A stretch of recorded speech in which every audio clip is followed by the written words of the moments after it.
Pode Aprender. O Pode Aprender é o seu espaço para debater temas importantes para a educação básica brasileira. Uma realização da editora Aprende Brasil. Olá, eu sou a Danaê Búbalo e trago comigo mais um episódio do Pode Aprender, o nosso bate-papo qualificado sobre a educação básica brasileira. Uma excelente oportunidade para a troca de ideias e muito aprendizado. Seja na sua casa, no carro, no alto-falante ou no seu fone de ouvido. Vamos juntos?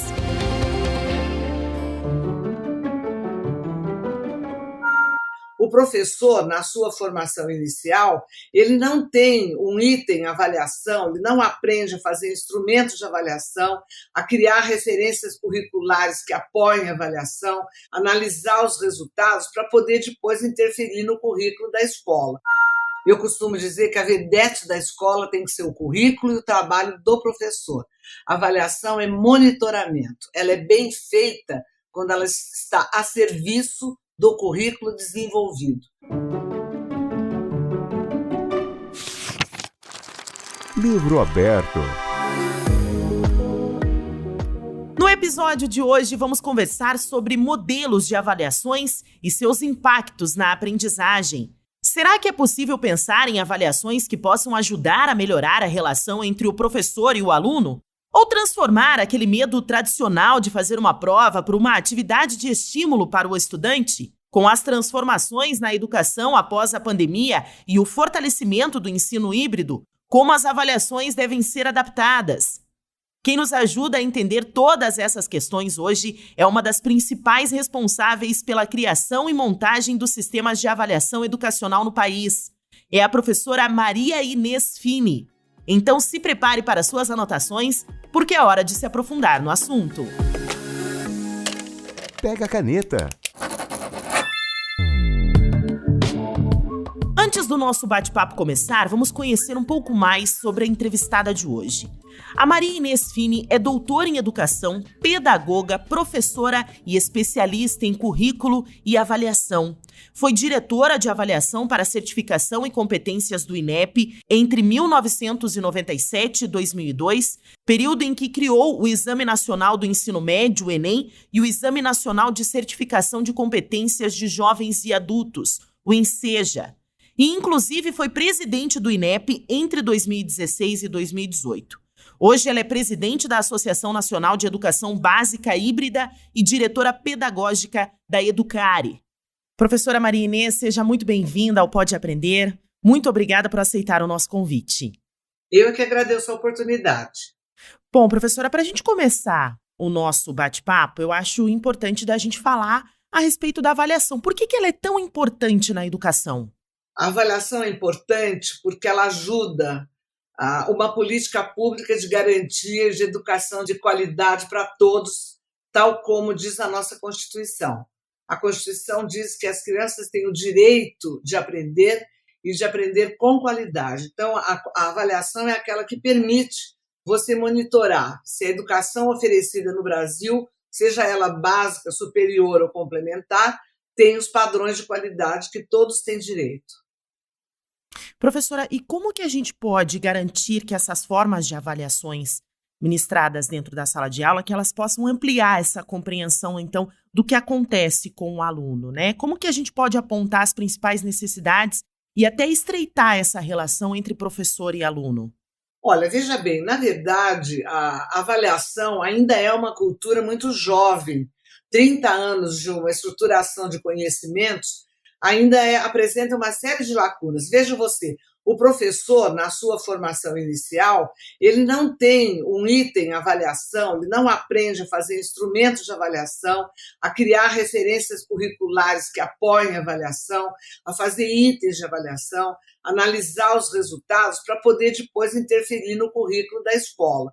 Então, nós estamos hoje num momento muito importante do Brasil. Por quê? Quando você consegue estabelecer uma referência segura, como foi a nossa Base Nacional Comum Curricular, você vislumbra quais são as expectativas de aprendizagem que você pode configurar no seu currículo, no currículo de cada escola, de cada sistema. E daí fazer tudo girar em torno do currículo, porque a grande vedete da escola tem que ser o currículo e a atuação do professor, e não a avaliação. A avaliação tem que estar ajustada àquilo que o professor ensina e da maneira como ele ensina. Por que ela é importante? Porque ela monitora o trabalho do professor, da comunidade escolar, a favor da aprendizagem do aluno. Então, a avaliação ela tem que ser colocada a serviço do monitoramento daquilo que o currículo da escola diz que vai ensinar para as nossas crianças e jovens. E, acima de tudo, a maneira como ensina, a maneira como propõe atividades de aprendizagem. Então, hoje nós estamos diante de um cenário onde não só os currículos da educação básica estão sendo altamente revisitados, né, não só em função da pandemia, mas também os nossos sistemas de avaliação. Veja você, nós temos o SAEB, que precisa ser urgentemente atualizado nas suas referências. O próprio Enem, que vive um momento tão difícil agora, né, nessa aplicação de 2021, também vai ter que se modernizar. Além disso, hoje nós sabemos, pelas avaliações internacionais, que outras maneiras de avaliar são muito importantes pelo advento da educação híbrida. Quer dizer, você não precisa necessariamente ter só testes padronizados, testes objetivos de múltipla escolha. Hoje você tem portfólios, você tem outro tipo de tarefa que a Base Nacional Comum Curricular privilegiou, a qual o sistema de avaliação, seja ele diagnóstico ou em larga escala, precisa se adaptar e se modernizar. Então, temos uma grande missão ainda, mas o fator mais importante disso tudo é apoiar o professor. Ele precisa se transformar em avaliador, mas, acima de tudo, ele precisa mudar a sua maneira de ensinar para poder avaliar melhor.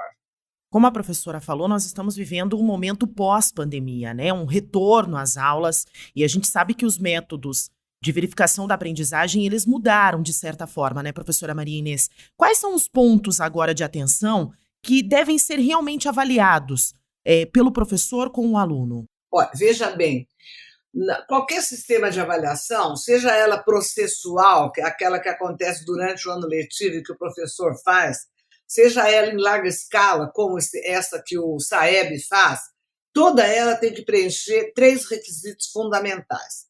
Em primeiro lugar, ela tem que ter um registro daquilo que foi ensinado. Então, eu digo a você, nesse momento de pandemia, nós precisamos saber o que foi que os professores ensinaram e de que maneira eles ensinaram. Com plataforma digital, com material escrito, com programa de rádio, com WhatsApp, nós temos que ter um registro, tá? Depois nós temos que ter um segundo momento, que é a medida. Então, o primeiro é o registro, o segundo é a medida. Que regra que nós vamos usar? Nós temos que usar a régua que foi definida lá na proposta pedagógica de 2020, quando fomos interrompidos pela pandemia. Ou seja, quanto daquilo que, de fato, nós pudemos ensinar. Muito bem. Depois disso, nós temos, então, que atribuir valor. Então, veja, registro, medida e valor, tá? Agora, como é que eu vou atribuir valor? Eu preciso saber o que, de fato, o aluno aprendeu. Então, veja, com o registro do que eu ensinei, sabendo que foi 80% da proposta original, 40% foi possível ensinar, eu vou, então, elaborar tarefas de aprendizagem que não precisam ser a prova padronizada, porque ela é muito difícil de fazer. Você construir um termômetro bom é muito difícil, muitas vezes ele pode atrapalhar o diagnóstico. Então, nós temos que fazer o quê? Portfólios, nós temos que fazer pesquisa, desenvolver tarefas. Não adianta perguntar o que é, onde foi, como foi, porque a escola básica mudou. Nós queremos que os nossos alunos tenham um repertório, mas que eles aprendam a usar o repertório. Então, veja, nesse momento, é de muito bom senso que a escola se debruce com esses 2 elementos. Quanto foi, o que eu ensinei e quanto que ele representa do programa, da proposta original de 2020. Por que isso é importante? De um lado, porque é só isso que eu tenho o direito de avaliar até para praticar justiça. E, de outro lado, para eu constituir uma retomada, um recomeço no ano que vem, em bases reais. Então, veja, se o professor só conseguiu ensinar 80%, mas ele conseguiu aprender naquilo que ele faz, né? Pode até ser na primeira semana ou na segunda de 2022, tá certo? Se não der tempo de fazer ainda esse ano. Se o aluno aprendeu só 40%, faltam 60% para o aluno do quarto ano. Quem que vai repor? Aquele professor que vai recebê-lo no quinto. Então, veja, a avaliação ela tem um favorecimento que permite que a gente faça um currículo de transição 2022, 2023, para repor a escolaridade que faltou. Isso é jogar com bases reais. Seguramente nós podíamos fingir que nada disso é tão importante e começar o ano de 2022 como se nada tivesse acontecido, aplicando a mesma proposta curricular do início de 2020. Não vai dar certo. Os alunos são outros, a escola é outra, mas nós precisamos constituir um grupo de professores que aprenda a olhar para esta realidade com esses elementos simples que eu disse a vocês. O que foi possível ensinar, quanto que ele representa daquilo que eu defini como direito do aluno. Então, quanto que eu tenho que negociar ao longo da seriação da escolaridade básica para poder fazer, de fato, um currículo que o meu aluno possa se desenvolver. Então, a tarefa agora ela é extremamente delicada, mas eu acho que os professores brasileiros já mostraram uma coragem, um envolvimento, um arregaçar de mangas, que se eles forem bem orientados, tiverem suporte do gestor, eles vão conseguir fazer um belíssimo trabalho nos próximos anos.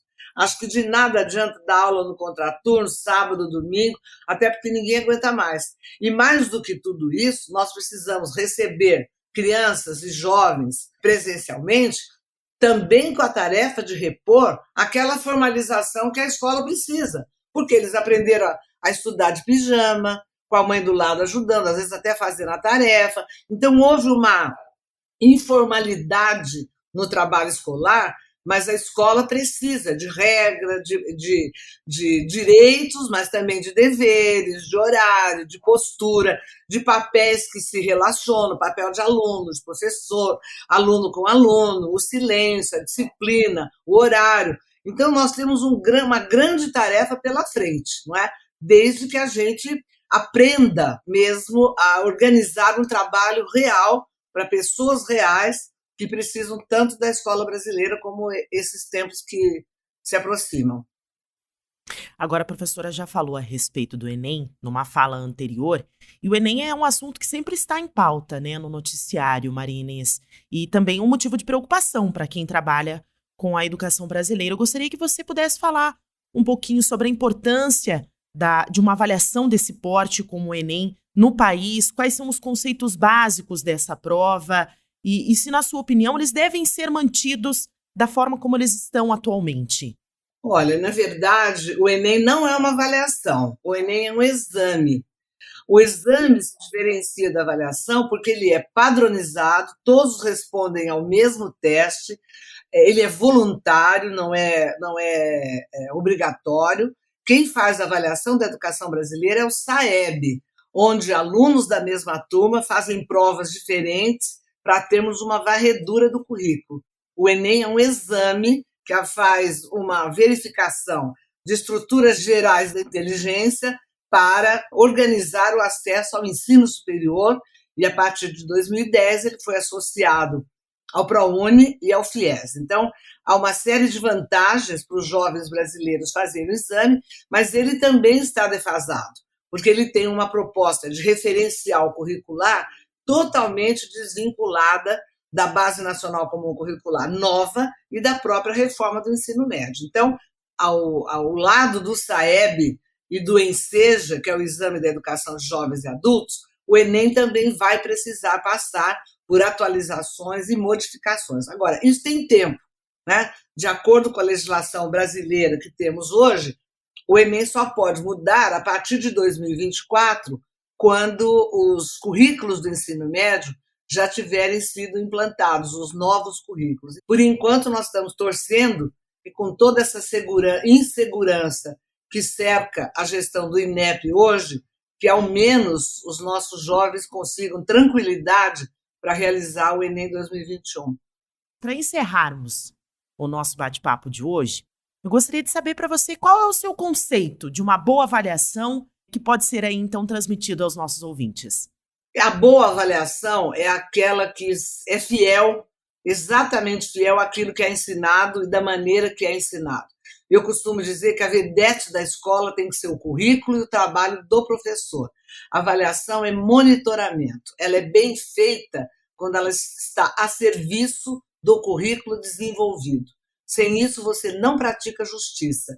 Então, os nossos professores precisam se transformar em avaliadores, porque eles não aprenderam e não sabem desenvolver isso com desenvoltura. É lógico que tem toda uma parte técnica que os professores precisam aprender, e é por isso que eu digo que eles têm que se transformar em avaliadores também.